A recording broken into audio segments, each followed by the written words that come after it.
Director Atkinson? Here. Director Reed? Here. Director Calandry? Here. Director McLaren? Here. Director Harris? Here. I would like to note that Director Redga is here. Yes. Phyllis Stannon? Here. Craig Parton? Here. All present. Thank you. And now we're on item 4, adoption of the agenda. Is there a motion to adopt the agenda? Second. Motion made by John, second by Kathy. Any discussion? Seeing no discussion, all in favor of the motion say aye. Aye. All opposed, motion is carried unanimously. We're on public comments. I have one speaker request from Karen Patel. It's on agenda item number 7, and it says extraction rights, but our consent calendar is item 7. So did Karen want to have a comment during public comment now? If necessary. And is it Karan? Karan. Karan. Mr. Patel, if you want to come forward, and you have 3 minutes at this point for your comment, that might be the best time to do it. I would like to speak on extraction rights. And if you just come up to the speaker so people who's listening in can hear you. I would like to speak on the extraction rights request that we had for continuing operations on the Big Rock Quarry. We have Robert Fish on the line. He can speak. Do we have an agenda item today? Do you know, Mr. Patel? Or Craig, are you? I'm not sure. Yes, we do. It's agenda item 9B. All right. 9B. Okay, I'll bring you back up at 9B. There we go. Thank you very much. Thank you, Phyllis. And special presentations, any other public comments? I have no other forms. Special presentations none, consent agenda. I know there's going to be some questions on this. I'll take a motion in a second and then I will open the floor for questions. Is there a motion to approve the consent agenda items A, B, and C? Motion made by Dennis. Second. Second by Kathy. Is there discussion?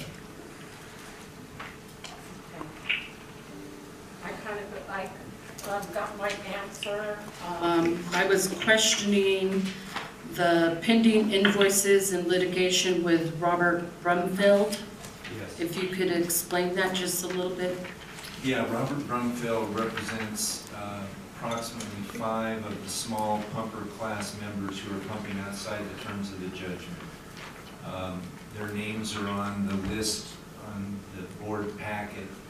The discussions, and I'll summarize these now and maybe not have to do it in my attorney's report, but we had them produce production reports so that we knew what his clients were producing in 2016, 2017, issued invoices to them, are in discussions now about the payment of those invoices for replacement water assessments, trying to get them to pay their administrative assessments also. So these are conversations with an attorney who represents 5 of the primary people that have been identified as pumping well in excess of the small pumper limit, and trying to negotiate an approach to that, which I'll suggest in my attorney's report how we deal with it.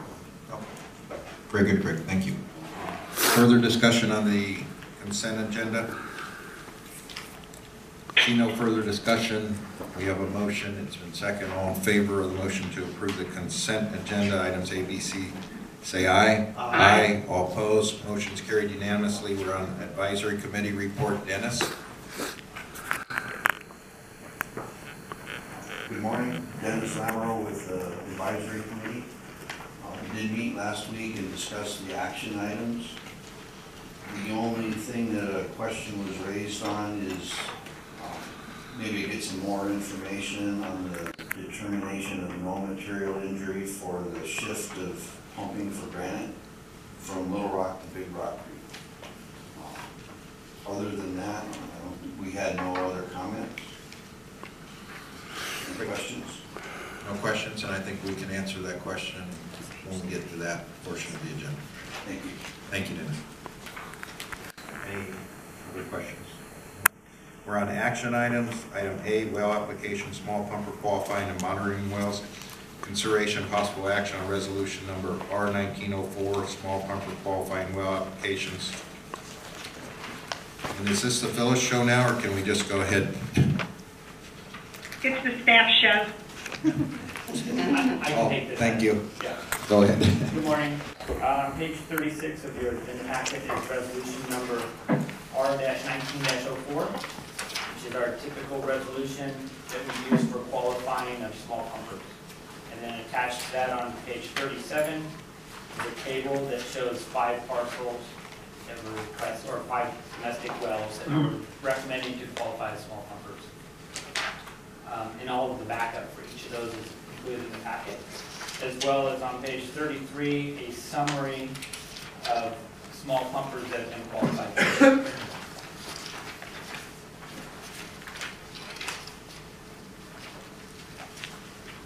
Okay, thank you. Is there a, I'll go with the motion second, and then we can have discussion. Is there a motion to approve resolution number R1904? Motion made by Dennis, second by Second. Kathy. Is there any discussion? See no discussion. All in favor of the motion say aye. Aye. All opposed. Motion's carried unanimously. We're now on item E, well applications, new production points of extraction, consideration possible action on resolution number R1905. And this will be Phyllis. Phyllis show. Yes, good morning. Good morning, So Phyllis. on page 59 of your packet, you will see resolution R-1905 requesting approval of the 2 applications that are shown on page 61, Exhibit A. The new point of extraction is the packet that I believe we have a public comment on, and that we also had a request from the advisory committee. And if we'd like, I can tell you now, I can provide the advisory committee additional information if you'd like, with regards to the material injury approval, or we can take the public comment, whichever you prefer.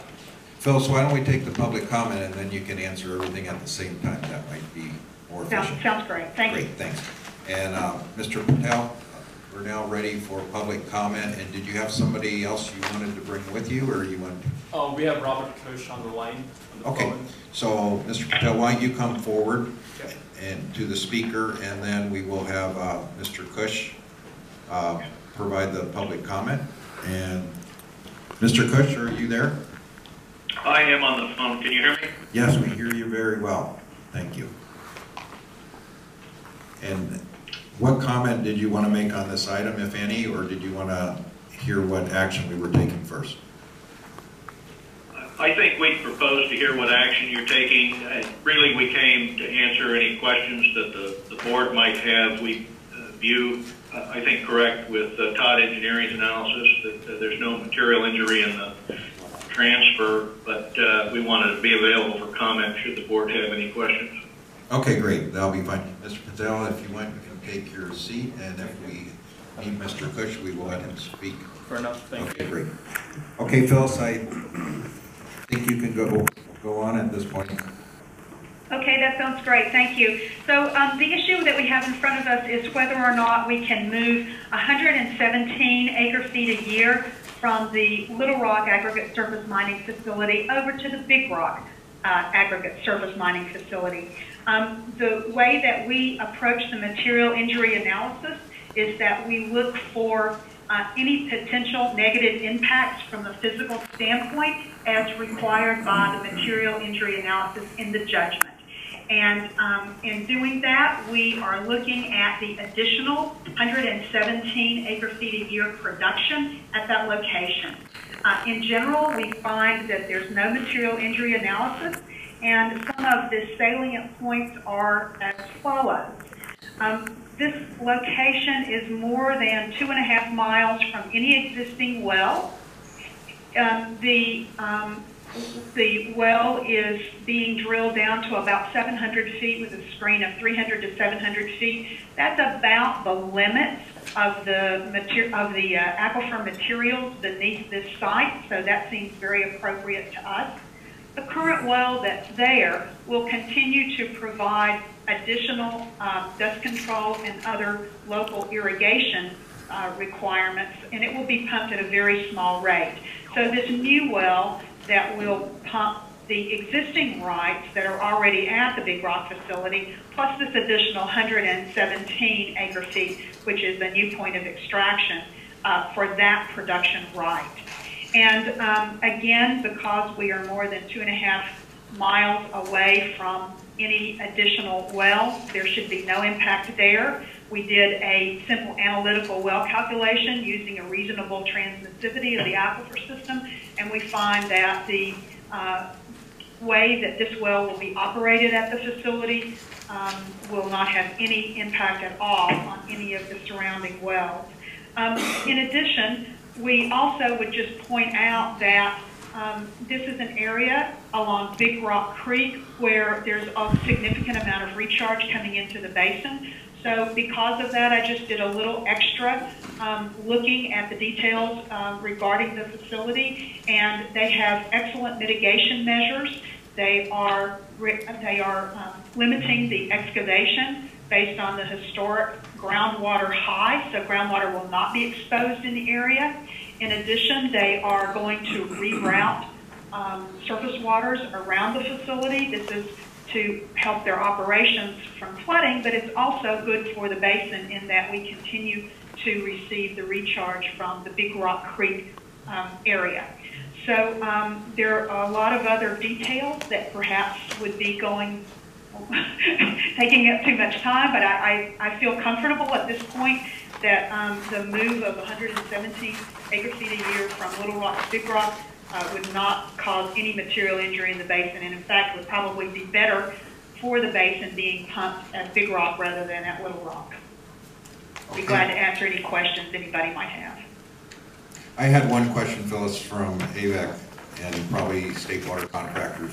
You're aware that we are doing a pilot study on doing water banking out of Big Rock Creek, and we're moving forward with that. Do you see any impact with these wells, with what Granite is doing in that area, with that type of project that we have planned for the community? I'm not sure where your wells are being planned. If you're just simply doing pilot studies right now, there should be no impact at all. And perhaps we can work with AVEC on some details that we might not be aware of, but at this point, I don't see any problem with what they have proposed. Okay, that's good. And Mr. Kutch, you're on the phone. I just wanted to alert you that we are doing that, and maybe if it's necessary, we should have some discussions with your client and you about that. Absolutely, and if there's something we can do in a positive nature to help with that program, provide information on the structures out there, I think Grant would be happy to do so. Great, that'd be perfect. Thank you very much. Any further public comment? Phyllis, anything else? Is there a motion to approve resolution number R1905, the new production well applications? Motion made by John, second by Adam. Any further discussion? See no further discussion. All in favor of the motion to approve resolution number R1905, say aye. Aye. All opposed, motion's carried unanimously. We're now on transfers, item C. Okay, John will recuse himself. We have our alternate coming up.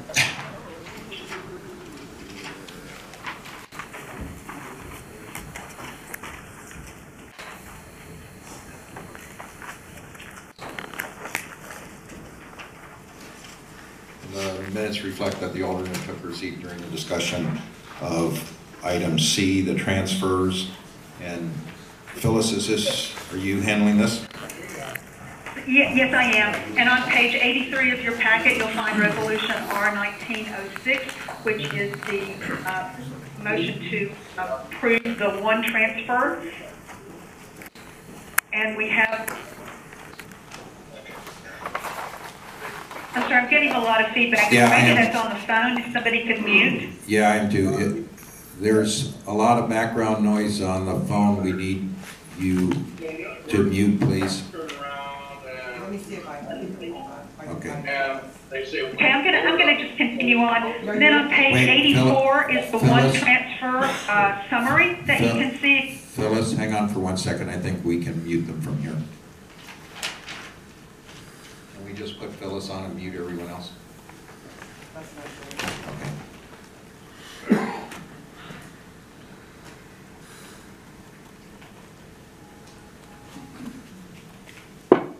Okay, I think we're fine now. Can you hear me now? We're still getting background noise. Hang on for a minute.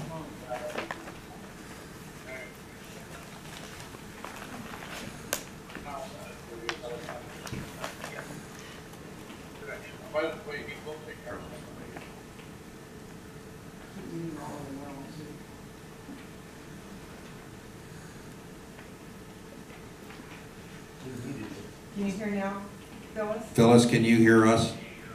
Can you talk? Now you muted Phyllis. Yeah, I can unmute her.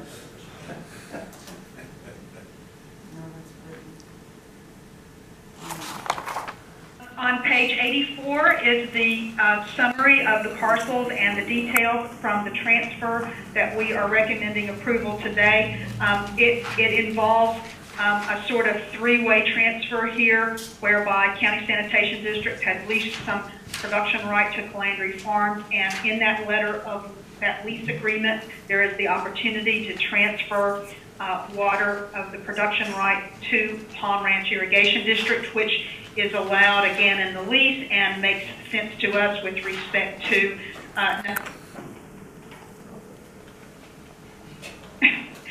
I got muted and unmuted right in the middle of a sentence. That's pretty good.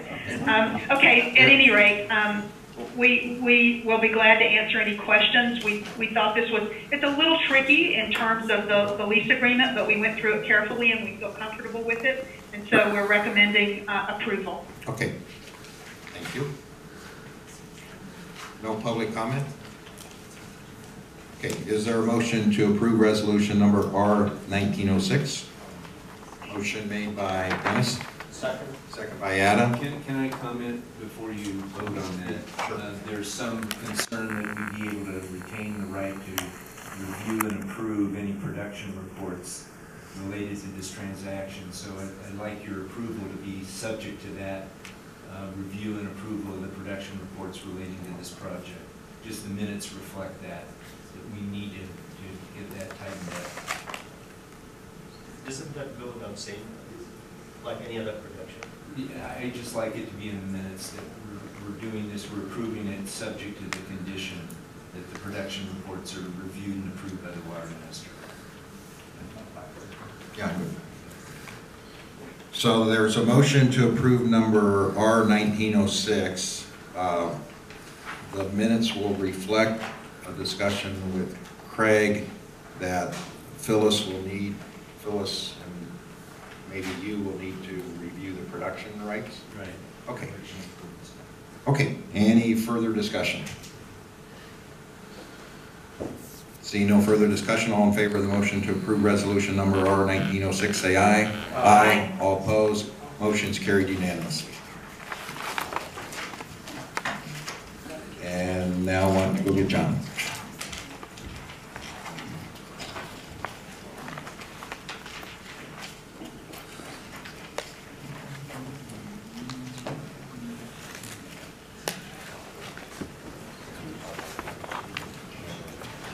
Let the minutes reflect that Mr. Calandry has joined us again, and we now... Real quick, for the record, who seconded that motion? Just save. Yeah. Was that Adam?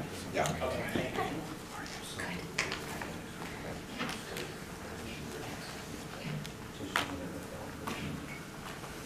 Okay, we are now on administrator's report. Matt? Peter? We don't have anything to report, unless there are any questions. Okay. Everything's good. Everybody happy? Uh-oh, now we have a baby crying. If you have a baby out there, can you mute your phone, please? Let's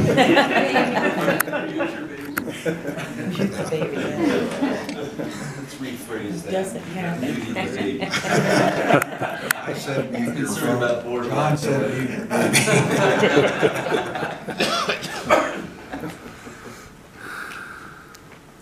Now we're on the engineer's report. Phyllis?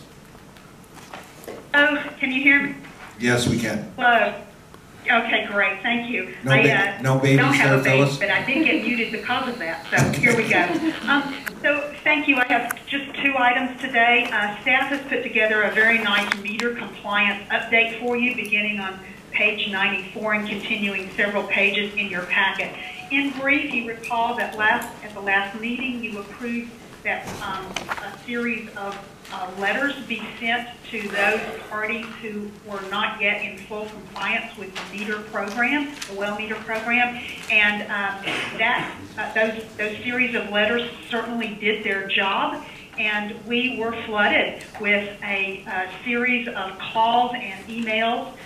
Some parties were very upset at receiving a letter because they had thought that their documentation was complete, and so this gave us the opportunity to work with them and explain to them that we still had not received all full documentation, perhaps from the pre-qualified installers or other missing items. And so we have been working diligently with parties to make sure that everyone understands the circumstances with respect to meter compliance, and several have been completed just in the time that the letters went out, so we're certainly making some progress there.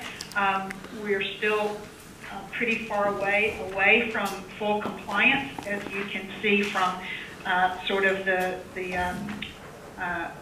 percentages that are shown there on page 94. And we do want to apologize to some of the parties who received some letters. What is happening now is that we are working with staff, and we are really getting a lot of more detailed information, really, than has been compiled to date for the Watermaster's files. Staff has pulled all of the production reports to begin a compilation of wells. This had not happened yet, and so this is great work for our files. And some parties had felt that they had completed documentation, when in reality they had only completed documentation on some of their wells and not all of their wells. And so in some cases, some of those wells were inactive, and parties are now working with us to either receive a variance by de-equipping those wells or to demonstrate their inactivity some other way. So we are moving forward, we think, and it's an incredibly slow and painful process, but there is some progress being made. Be happy to take any questions if anybody has any. And I'll just comment that those letters went out under our signature, our firm, and we got direct responses that have been routed to staff, phone calls and letters, but very positive response in general. There is one inquiry from a company that is on Exhibit 4 that pumps 580 acre-feet as a production right, that does not want a meter because of their environmental benefit that they believe they're bringing to the community. It's Wagas Land Company, and they have according to their letter, a migratory bird refuge, etc., and they don't want a meter.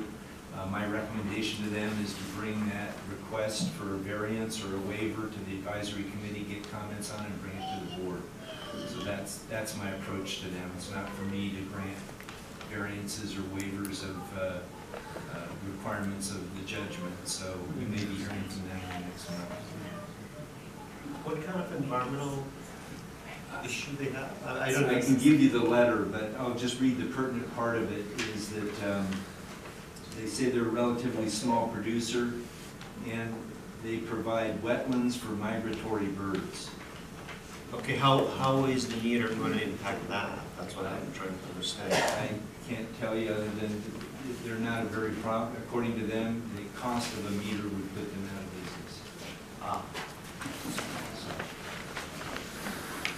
That's all the information I have on them. You may know more about their situation. I told them they're going to need to talk to the advisory committee, get some comments there, and bring it to the board.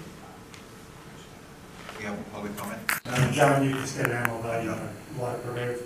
Is that firm, is that over on 8, Avenue 8? I can't. Straddles. Is that the duck farm It's over a on duck, 8? yes, it's the West Okay, that's Avenue, right. West Avenue in Lancaster. Right, that's the duck. Thank you.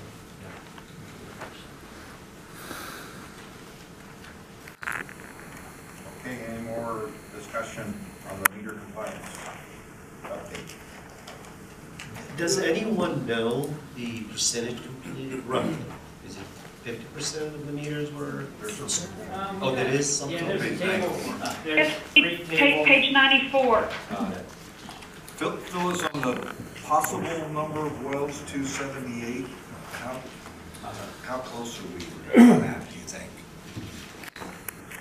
Well, the way that number came about is that we have production reports for 3 years now whereby we have asked for production by well. And so parties to this judgment are supposed to put down a well and then the production. And so those wells that have been listed on those 3 production reports have been now compiled by staff, and that's where the 278 number comes from. Thank you. Does that make sense? Yes.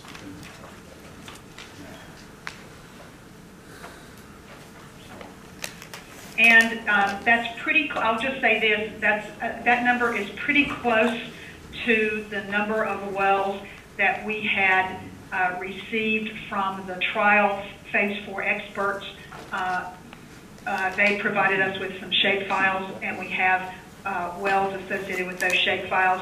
And we have about 245 agricultural wells in that shape file, and about 80 wells for public water suppliers. That well count, we know, is not completely accurate, because the purpose of the model was not so much to make sure that every single well was found and incorporated, but rather to see how the basin recovers under the judgment. So we have several pieces of information, and we're trying to put it all together so that we can begin to build a good comprehensive list of what's pumping and where in the basin. Great, thank you, Phyllis. Any further discussion? Thank you. We're now on item B, rules and regulations update. Yes, thank you. So we are focused right now, as you can imagine, on the annual report, and I just wanted to give a brief update on rules and regulations because I feel like we're a bit late on these, and I wanted to keep it at least the ball in the court. So we provided to Craig and staff our Todd groundwater draft rules and regulations document, which had some holes in it and has some incomplete sections. We provided that to them in January. At the same time, the public water suppliers also provided an updated version of their proposed rules and regulations that had incorporated some of what we had done already and provided additional information. So the next task for us is to take a look at that document, which we've done, but to incorporate portions of that document as appropriate into the draft rules and regulations document.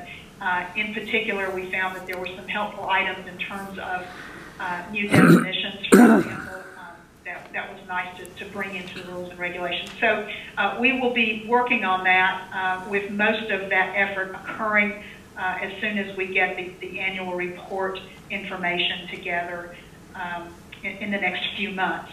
And the other thing I wanted to mention about that is my understanding that there was some discussion of a subcommittee or something that the board was going to put together that was also going to be reviewing this. And so I don't know if that's happened or going to happen, or if there's going to be further direction.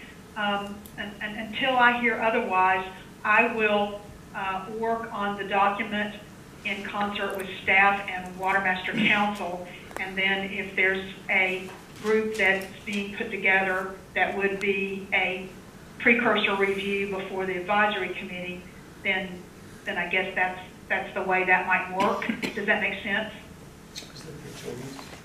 Yes, I think what we had discussed was putting together a group of attorneys that That's what was discussed. And each one of us. You've already notified staff of who would be. And we've done that, right? Yes. Okay. No, the group is not met. Okay. So the group would meet once we got a final draft, I would imagine, to go over it.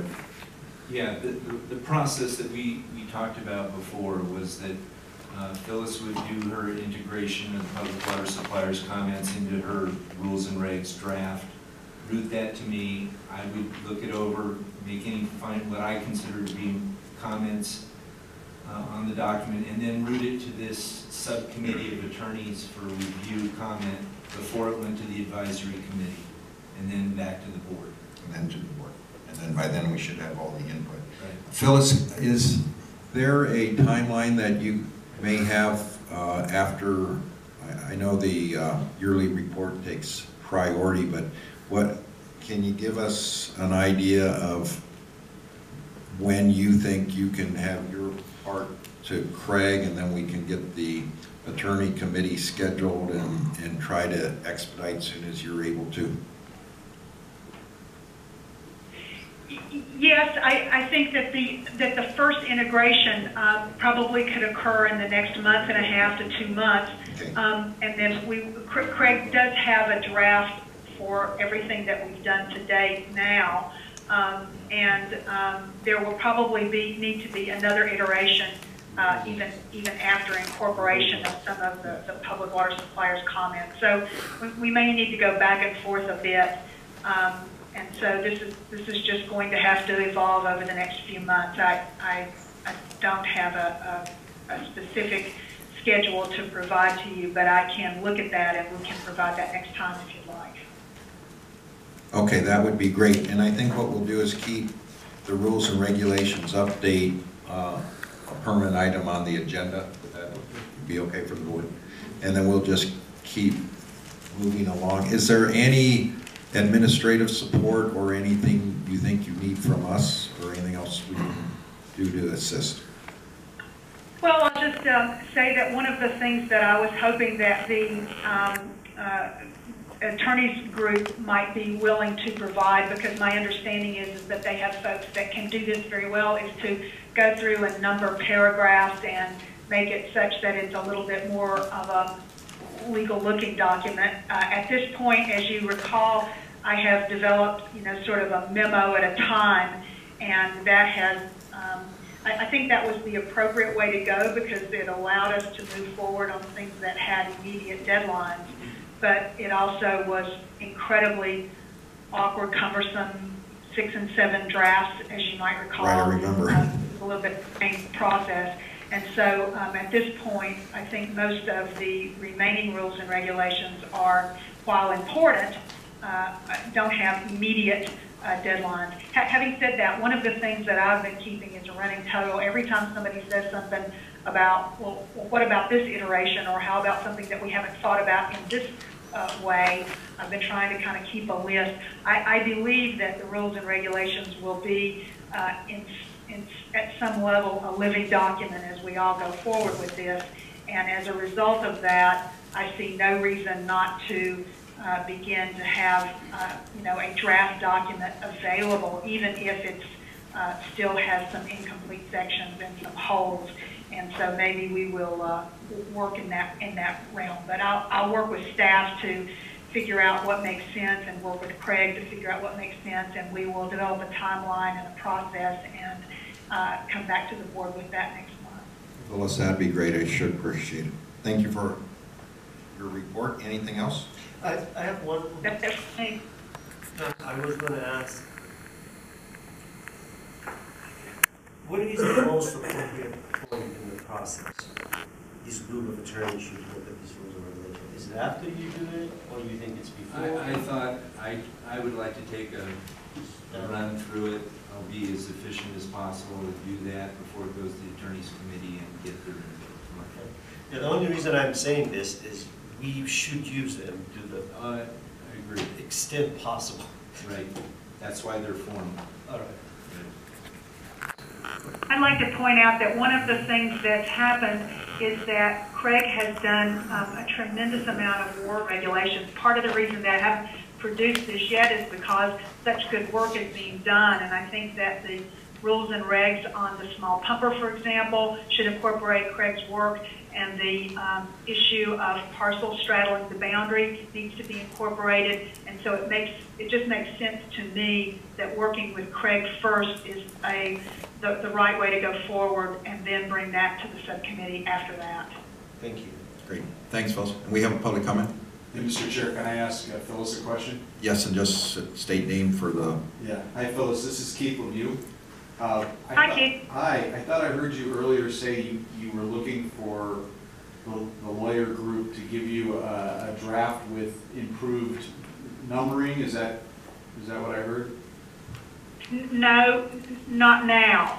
So I was asked how the group, in addition to your review of compliance with the judgment and whether or not the rules and regulations make sense with the implementation of the judgment, it was my understanding, and you've already done part of this, Keith, and I appreciate it very much, is get the my current draft text for the rules that have already been approved in a numbered state. And so it would be nice if that could occur throughout the entire document in a consistent manner as a formatting sort of item.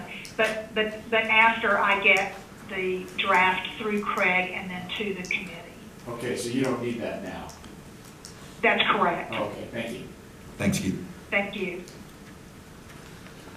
Okay, anything else, Phyllis? That's all from me. Thank you very much. We're on item 12, attorney's report. Craig? Some updates. No updates on appeals. We're still waiting for the opening brief on the Phelan appeal, not due till May. The second item, update on known producers pumping outside of the judgment. I mentioned that a little bit at the beginning. I wanted to tell you what our approach is to these folks. We've identified a number of people that are pumping in excess of their pumping rights. They've gotten invoices for administrative assessments and, in appropriate cases, for replacement water assessments. And now they're coming to me wanting to negotiate certain aspects of the invoice, which I don't have authority to do, but I wanted to tell you how I'm approaching it. My approach to them is first to pay the administrative assessments. There's no issue about that. It should be paid promptly, and that they should meter. Once those two things are done, then we can approach the issue replacement water assessment and the quantum of that. The board can make appropriate response. They need to, if they dispute the amount of the replacement water assessment or can't pay it or have some other reason that they want to have in front of the board for why they can't pay it, they should first bring that to the attention of the advisory committee, get the advisory committee's input on it, and then approach the board. What I don't want to do is be their advocate, because I'm not. I'm not paid by the Watermaster parties to represent one party's interest in front of the board. So it's their responsibility to do that.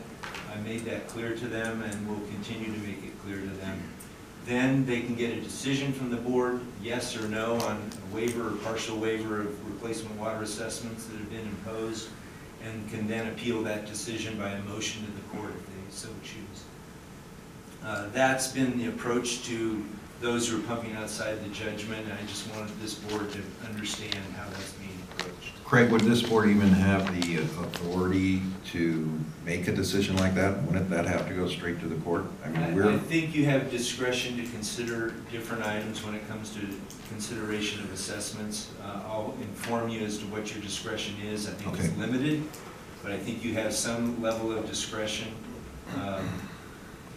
But we'll make that clear when they present their case to you. Otherwise, my attitude is they owe what's on the invoice, and they need to pay it. And how do they get into the judgment? They're on the small pumper list. Oh, okay. So it's just that was brought to our attention. They produced production reports showing that they pumped well in excess of 3 acre-feet, that they overpassed the water assessment. Is this a large number, 2 or 3 people? Most of them are on page 35 of your packet. It's got 10 different individuals, though I'll say right now, Mr. Felder does not fall into that situation.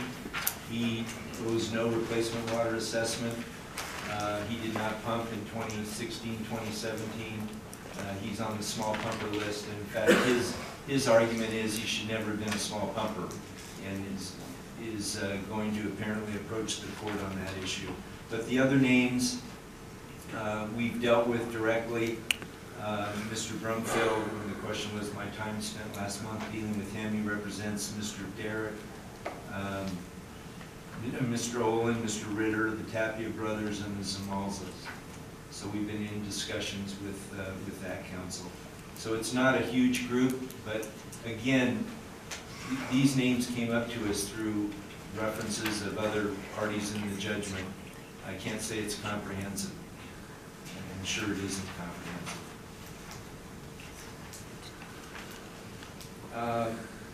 If no further questions on that, number C is the memorandum concerning small pumper class rights, which is at page 101, starting of your packet. Just a little history on that. It's not being considered for approval. It's not an action item on this board's agenda.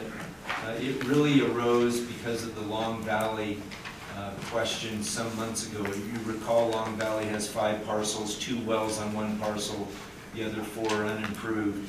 And the question was, what was their production right?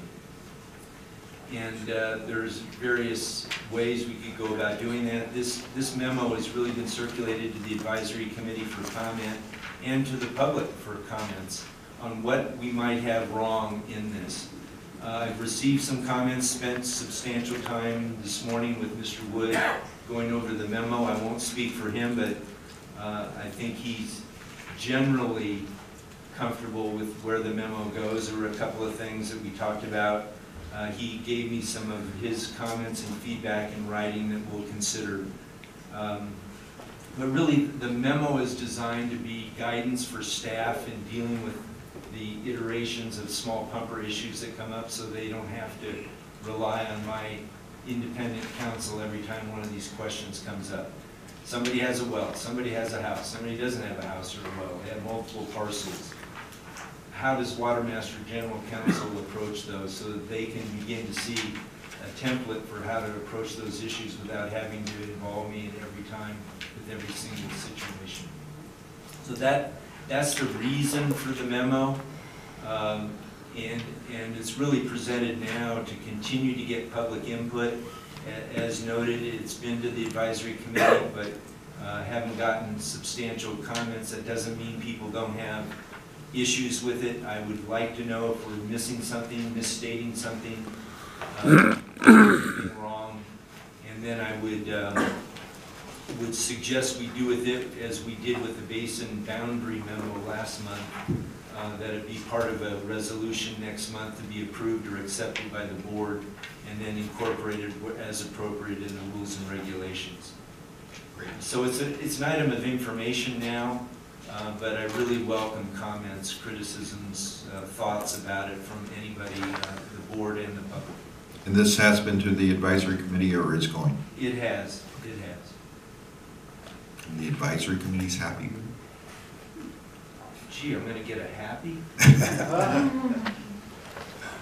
We arranged for Mr. Wood to discuss it this morning. Great, thank you. Just to go through a couple of other things, D, the memorandum proposed on what limits the judgment puts on small pumper class pumping.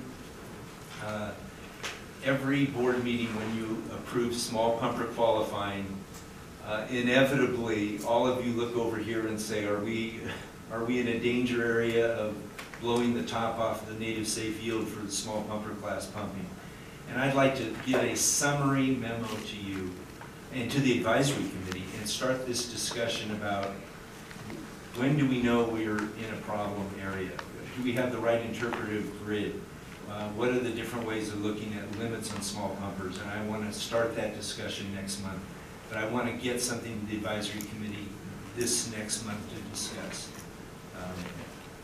Because there's different ways to go about looking at this, and I want to get as much input on this question as possible, so that we have a sense of what we're going to do, what the judgment requires of the board with respect to approving new small pumpers.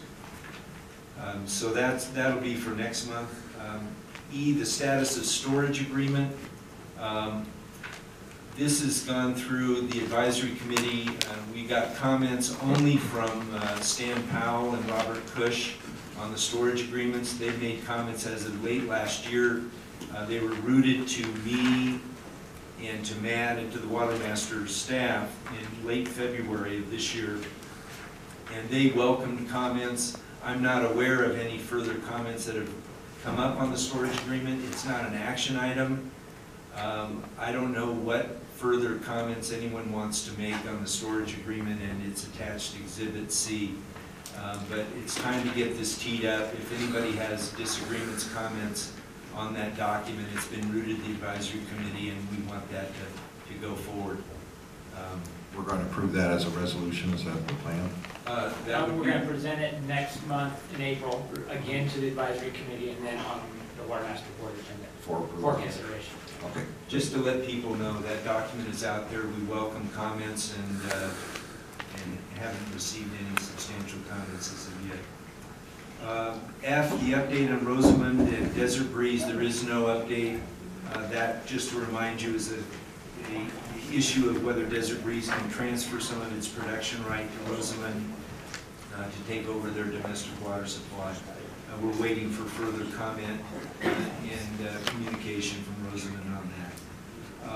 Joshua Memorial Park number G, I think we'll be hearing from them in the next few weeks. We've been working cooperatively with them. They are a non-party to the judgment that want to intervene, and once I have the documentation from that, I'll make it available to you and give you a recommendation on that.